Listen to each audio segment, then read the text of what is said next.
चलिए मंगलाचरण करते हैं।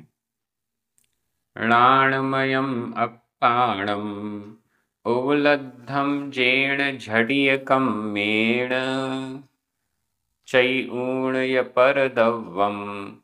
नमो नमो तस्य देवस्य। बोलिए श्री 1008 संभवनाथ भगवान की जय। आचार्य श्री कुंद कुंद स्वामी की जय। आचार्य गुरुवर विद्यासागर समय सागर जी महाराज की जय। मुनि पुंगव श्री 108 सुधा सागर जी महाराज की जय। हम सभी बहुत ही सौभाग्यशाली हैं जो हमें आचार्य कुंद कुंद स्वामी के महान ग्रंथ अट्ठपाहुड़ के अध्ययन का अवसर मिल रहा है। यह ग्रंथ निश्चित रूप से आचार्य कुंद कुंद स्वामी के अनुपम ज्ञान भंडार को प्रदर्शित कर रहा है। हम सभी 6वें मोक्ष पाहुड़ का अध्ययन कर रहे हैं। 20 गाथाएं पूर्ण हो चुकी हैं। आज हम 2 गाथाएं क्रमशः गाथा क्रमांक 21 और 22 का अध्ययन करेंगे। दोनों गाथाएं बहुत सरल हैं और जो भाव मोक्ष ले जाते हैं उन भावों से स्वर्ग की प्राप्ति हो सकती है कि नहीं हो सकती, इस विषय को प्रारंभ किया गया था 20 नंबर गाथा में, उसको ही आगे बढ़ाया जा रहा है बहुत अच्छे दृष्टांतों के द्वारा।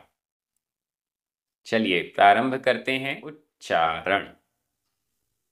जो जो जाई जाई जोयण सयम जोयण सयम दियहे णिक्केण दियहे णिक्केण आधा का पूरा का दियहे णिक्केण लेवी लेवी गुरुभारम गुरुभारम राम में छोटे ऊ की मात्रा है।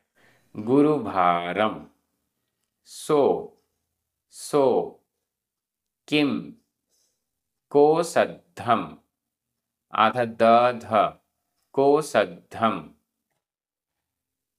कोसद्धम पी पी हु ण सक्कये आधा का पूरा का सक्कये जाउम जाउम भुवन यले भुवन यले जो जाई जोयण सयम जो जाई जोयण सयम दियहेण केण लेवि गुरुभारम दियहेण केण लेवि गुरुभारम सो किम को सद्धम पिहु सो किम को सद्धम पिहु ण सक्कये जाऊं भुवन यले ण सक्कये जाऊं भुवन यले। बहुत अच्छी गाथा है। इस गाथा का संस्कृत संस्करण आचार्य पूज्यपाद स्वामी ने इष्टोपदेश में इष्टोपदेश नामक ग्रंथ में प्रस्तुत किया है। अर्थ देखिए, आपको इष्टोपदेश की याद आ जाएगी। जो जो जो व्यक्ति जाई जाता है जो जाई जो व्यक्ति जाई जाता है। कहाँ जाता है? जोयण संयम जोयण योजन संयम शत योजन शत शत योजन। जो व्यक्ति जोयण संयम योजन शत 100 योजन जाई जाता है चलता है। जो व्यक्ति 100 योजन चलता है। योजन पहले किलोमीटर नहीं चलता था, योजन मील ये सब चलते थे, कोस चलता था। मील भी नहीं चलता था, कोस चलता था। 4 कोस का 1 योजन होता है। 4 कोस का 1 योजन होता है। तो 100 योजन यानी 400 कोस। 400 कोस। यहां नीचे कोसद्धम भी लिखा हुआ है, तो इसलिए कोश और योजन दोनों को साथ में लेकर बताया जा रहा है। एक कोस कितने किलोमीटर का होता है? समथिंग 3.2 किलोमीटर का एक कोस होता है, ऐसा अपन समझ सकते हैं, लेकिन ये मोटा माटी हिसाब है। 4 कोस का एक योजन होता है। जो व्यक्ति जोयण संयम योजन शत यानी 100 योजन जाई जाता है, चलता है।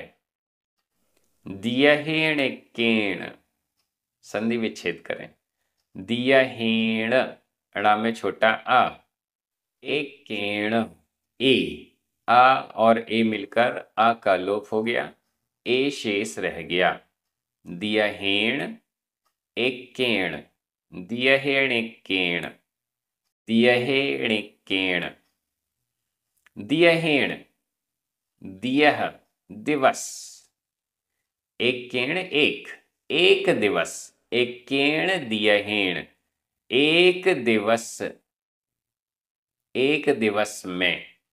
जोयण संयम योजन शत जाई जाता है, जो व्यक्ति। लेवी लेकर, लेवी लेकर, लेवी, यह भी संबंधक भूत कृदंत का प्रयोग है अपभ्रंश में। लेवी लेकर। गुरु भारम, गुरु यानी भारी, भारम भार, गुरु भार भारी सामान। गुरु भार को लेकर, भारी भरकम वस्तुओं को लेकर जो व्यक्ति एकेण दियहेण एक दिन में जोयण संयम योजन शत 100 योजन जाई जाता है, चलता है। ये उसकी क्षमता है कि वो एक दिन में 100 योजन, मान लो आजकल तो इतनी क्षमता किसमें है, लेकिन मान लो कोई ऐसा व्यक्ति है जो बहुत भारी भरकम वस्तुओं को लेकर 100 योजन तक चलता है, जाता है एक ही दिन में। ये उसकी कैपेसिटी है। नीचे वाली लाइन, सो वह, ऊपर जो व्यक्ति ऐसा है, नीचे सो वह, किम क्या, कोसद्धम, कोसद्धम, संधि विच्छेद करें। कोस, सा में छोटा आ, अद्धम, छोटा आ, दो छोटे आ मिलकर बड़ा आ हुआ, लेकिन अद्धम में आधा द और धा ये संयुक्त अक्षर है, और संयुक्त अक्षर से पूर्व जो दीर्घ स्वर है वह भी ह्रस्व हो जाता है, छोटा हो जाता है, वापस छोटा हो गया।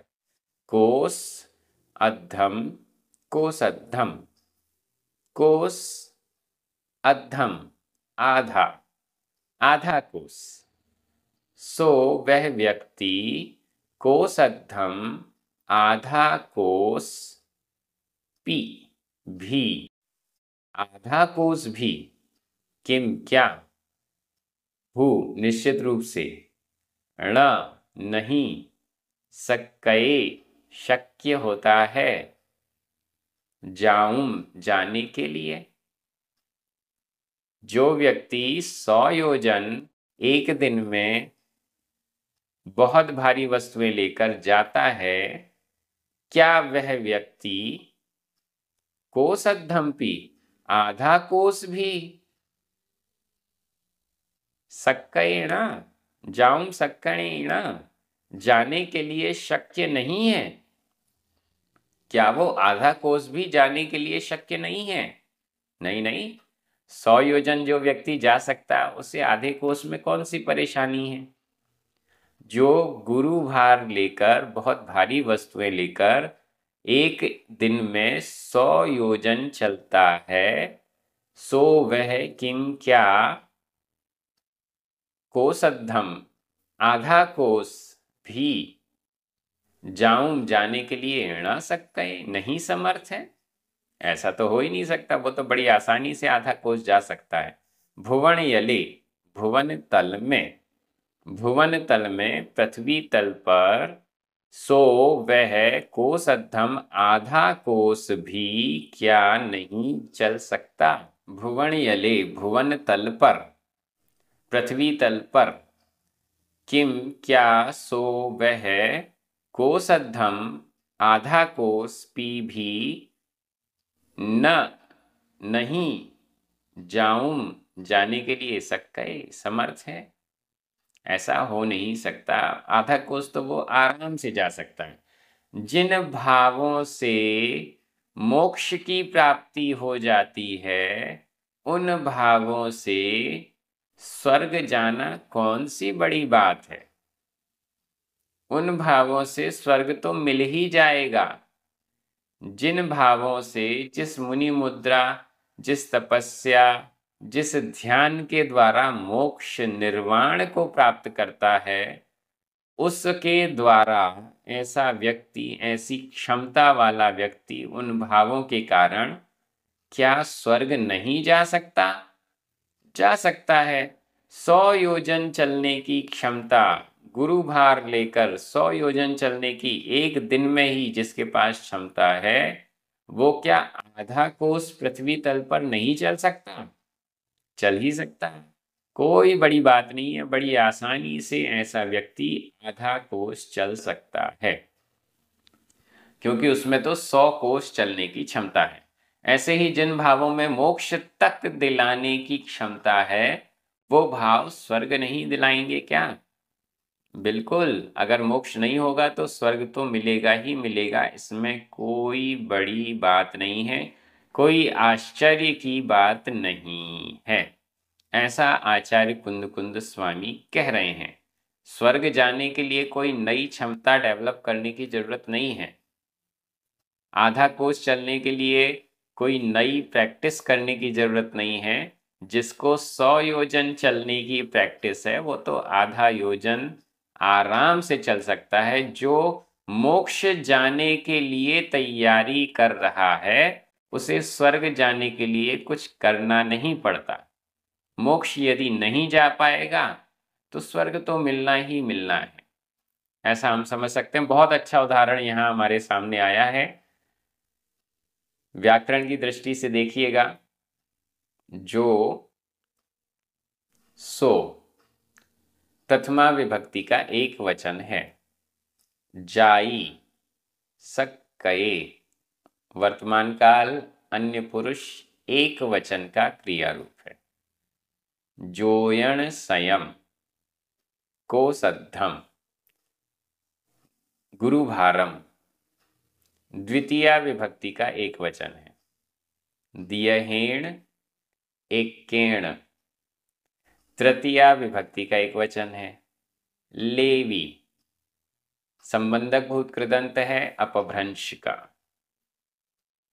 नीचे किम, किम भी प्रथमा विभक्ति का एक वचन है। पी, हु, ण ये सभी अव्यय हैं। जाऊं हेत्वर्थक कृदंत है। वैसे मूल में जाऊ है, लेकिन जाऊ का अर्थ सही नहीं बैठ रहा है, इसलिए इसको जाऊं कर दिया, जाने के लिए, जिससे वो अर्थ एकदम सही हो जाए। भुवन यले सप्तमी विभक्ति का एक वचन है। मैं एक बार हिंदी अर्थ कर रहा हूं, आपकी नजर प्राकृत शब्दों पर जानी चाहिए। जो गुरु भार को लेकर एक दिन में योजन शत 100 योजन जाता है, वह भुवन तल पर, पृथ्वी तल पर आधा कोस भी जाने के लिए समर्थ नहीं है क्या? बिल्कुल, वो तो समर्थ ही है। 100 योजन जाने वाला आधा कोस तो जा ही सकता है। जिन भावों से मोक्ष की प्राप्ति, जिन परिणामों से मोक्ष की प्राप्ति होती है, उनसे स्वर्ग कितना दूर है? कुछ भी नहीं है।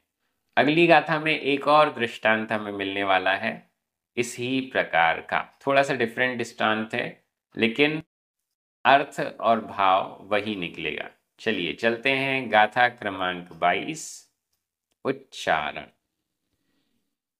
जो जो कोडिये कोडिये ण ण जिप्पै अधप पुरप जिप्पै सुहडो सुहडो संगाम एहिम संगाम एहिम सव्वेहिम अधव पुरव सव्वेहिम सो सो किम जिप्पै अधप पुरप जिप्पै इक्किम अधक पुरक इक्किम इक्किम नरेण नरेण नरेण संगामये संगामये सुहडो सुहडो जो कोडियेण जिप्पै जो कोडियेण जिप्पै सुहडो संगामयेहि सव्वेहि सुहडो संगामयेहि सव्वेहि सो किं जिप्पै इक्किं सो किं जिप्पै इक्किं नरेण संगामये सुहडो नरेण संगामये सुहडो। बहुत अच्छी गाथा है।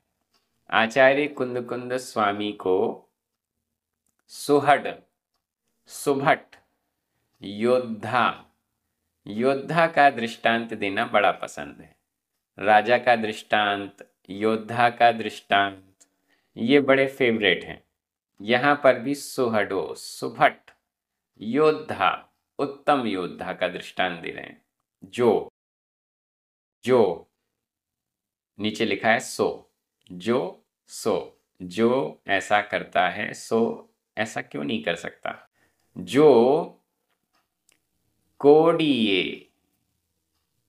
करोड़ों से, कोडिये करोड़ों से, करोड़ों के द्वारा, ण नहीं, जिप्पै जीता जाता है। जो करोड़ों के द्वारा भी नहीं जीता जाता है, जो करोड़ों योद्धाओं के द्वारा भी नहीं जीता जाता है, ऐसा सुहडो सुहड योद्धा, जो सुहडो जो सुभट जो उत्तम योद्धा, कोडिये करोड़ों के द्वारा, ण नहीं जिप्पै जीता जाता है। कहाँ पर? संगामयी ही सव्वे, संगामयी ही। वैसे तो इन दोनों में तृतीया विभक्ति का बहुवचन लगा हुआ है, लेकिन अर्थ सप्तमी विभक्ति के बहुवचन में जा रहा है। संगामयी ही सव्वे ही, संग्रामों में, सव्वे ही सभी में, सभी संग्रामों में, सभी संग्रामों में, संग्राम यानी युद्ध, सभी युद्धों में जो सुहडो जो सुभट जो उत्तम योद्धा, कोडिये करोड़ों योद्धाओं से, ण नहीं जिप्पै जीता जाता है। सभी संग्रामों में जो सुभट करोड़ों योद्धाओं से भी नहीं जीता जाता है, सो वह नीचे लिखा है सुहडो, लास्ट में एकदम सुभट, वह सुभट। सो सुहडो, वह सुभट। किम, क्या। जिप्पई, जीता जाता है। इक्किम नरेण, इक्किम नरेण, एक नर के द्वारा। क्या वह एक नर के द्वारा जीता जाता है? जो सुभट सभी संग्रामों में, सभी युद्धों में कोडिये करोड़ों योद्धाओं के द्वारा रणजिप्पई नहीं जीता जाता है, सो सुहडो, वह सुभट। किम, क्या। संगामयी, संग्राम में, युद्ध में। इक्किम नरेण, एक नर के द्वारा, एक नर के द्वारा। योद्धा नहीं, नर, मनुष्य, सामान्य मनुष्य। क्या संग्राम में एक नर के द्वारा, योद्धा भी मान ले तो एक योद्धा के द्वारा। किम, क्या। जिप्पई, जीता जा सकता है। क्या जीता जाता है? एक नर के द्वारा क्या जीता जाएगा? जो करोड़ों योद्धाओं के द्वारा नहीं जीता गया, वह एक योद्धा के द्वारा क्या जीता जाएगा? जिन भावों से मोक्ष की प्राप्ति हो जाती है, उन भावों से स्वर्ग कितना दूर है? कुछ भी नहीं। जिन भावों से जो व्यक्ति करोड़ों योद्धाओं को परास्त कर देता है, वो क्या एक योद्धा को परास्त नहीं कर सकता? कर सकता है। उसके लिए तो एकदम आसान चीज है। गाथा बहुत अच्छी है। दोनों गाथाएं, दोनों दृष्टांत हमें वहीं ले जा रहे हैं कि जिन भावों से मोक्ष मिल सकता है, उन भावों से, उन परिणामों से दुनिया की जिस चीज को प्राप्त करना है, वो चीज क्या नहीं मिल सकती? क्यों ये बात आचार्य कुनकुन स्वामी कह रहे हैं, इस पर हमें चिंतन करना चाहिए। स्वर्ग किसको चाहिए? जो मोक्ष की तैयारी कर रहा है, उसे क्या स्वर्ग चाहिए है? उसे क्या अन्य वैभव चाहिए है? उसे क्या चाहिए? कुछ भी तो नहीं चाहिए। क्यों नहीं चाहिए? क्योंकि उसको पता है कि मैं तैयारी कर रहा हूं 100 योजन चलने की प्रतिदिन। मैं तैयारी कर रहा हूं मोक्ष जाने की। जब मोक्ष जाने की तैयारी कर रहा हूं, तो बाकी संसार का जितना भी वैभव है, वो सब इसके आगे कुछ भी नहीं है। वो तो सहज में न चाहते हुए भी मिल जाएगा। क्यों? क्योंकि हम तैयारी ऊंची कर रहे हैं, हम योग्यता ऊंची रखते हैं। जो करोड़ों को से नहीं जीता जाता, वो एक से क्या जीता जाएगा? जो करोड़ों के द्वारा भी नहीं जीता जाता, वो एक के द्वारा क्या जीता जाएगा? जो सैकड़ों योजन चलता है प्रतिदिन, उसके लिए आधा कोस कौन सी बात है? जो मोक्ष दिलाने वाले काम हैं, वो काम, वो पुरुषार्थ, छोटे मोटे वैभव, छोटे मोटे सुख सामग्रियां स्वर्ग आदि को क्यों नहीं दिला सकती? बड़ी आसानी से दिला सकती हैं। इसलिए जो ऊंची तैयारी कर रहे हैं, उनको नीचे के छोटे प्रलोभनों को, उपलब्धियों को नहीं देखना चाहिए। ये तो सहज में मिलेंगी, उनकी तरफ ध्यान नहीं देने की जरूरत है। आचार्य कुनकुन स्वामी एकदम स्पष्ट कह रहे हैं, जो व्यक्ति मोक्ष के लिए तैयारी कर रहा है, मोक्ष के लिए पुरुषार्थ कर रहा है, उसको ये छोटे मोटे वैभव तो बड़ी आसानी से मिलते रहेंगे। उनकी तरफ आकांक्षा करने की जरूरत ही नहीं है, उनकी तरफ देखने की जरूरत ही नहीं है। इस उद्देश्य से आचार्य कुंद स्वामी इन गाथाओं में यह स्पष्ट कर रहे हैं। स्वर्ग जाने के लिए कोई पुरुषार्थ नहीं करना, क्योंकि हम तो मोक्ष जाने के लिए पुरुषार्थ कर रहे हैं। स्वर्ग तो सहज में मिल ही जाएगा, ऐसा हमें समझना चाहिए। यहाँ व्याकरण की दृष्टि से देखें जो, सुहडो, सो। सुहडो 2 बार आया है। प्रथमा विभक्ति का एक वचन है। किम, यह भी प्रथमा विभक्ति का एक वचन है। कोडिए, इक्किम, नरेण, तृतीया विभक्ति का एक वचन है। कोडिए में वैसे कोडिए होना चाहिए, डा में बड़ी ई की मात्रा होनी चाहिए, लेकिन छंद के शब्दों के वर्णों की संख्या को मेंटेन करने के लिए उसे छोटा कर दिया गया है। इक्किम, यहाँ पर तृतीया विभक्ति का एक वचन अपभ्रंश में है, इसलिए यहाँ पर इक्किम नरेण। नरेण में तो ठीक है, प्राकृत वाला ही है, लेकिन इक्किम में अपभ्रंश का है। ण अव्यय है।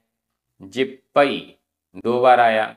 वर्तमान काल अन्य पुरुष एक वचन का क्रिया रूप है कर्मवाच्य में। सुहडो,